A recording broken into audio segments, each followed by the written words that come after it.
Bahay sa Libingan, isang Tagalog horror story. Narito ang isang Tagalog horror story. Ang Bahay sa Libingan. Matagal na panahon na ang lumipas mula nang mamatay ang aking lolo. Ang kanyang bahay, na matatagpuan malapit sa libingan, ay napabayaan.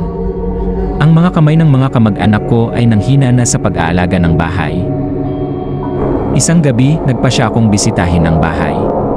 Nang dumating ako, napansin ko ang mga bintana ay bukas.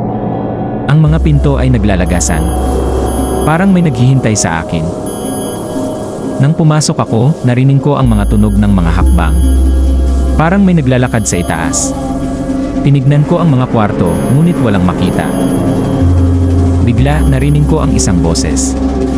"Kumusta ka, apo?" ang sinabi nito. Natawa ako, akala ko'y biro. Ngunit nang tignan ko ang salamin, ang mukha ng aking lolo ang nakita ko. Tumakbo ako palabas ng bahay. Hindi ko na nakita ang mukha ng aking lolo. Ngunit ang boses nito ay nasa isip ko pa rin. "Kumusta ka, apo?" Mula noon, hindi ko na nakita ang bahay ng aking lolo. Ngunit ang boses nito ay nasa isip ko pa rin. Mga paalala. Huwag kang magpunta sa libingan pagkatapos ng gabi.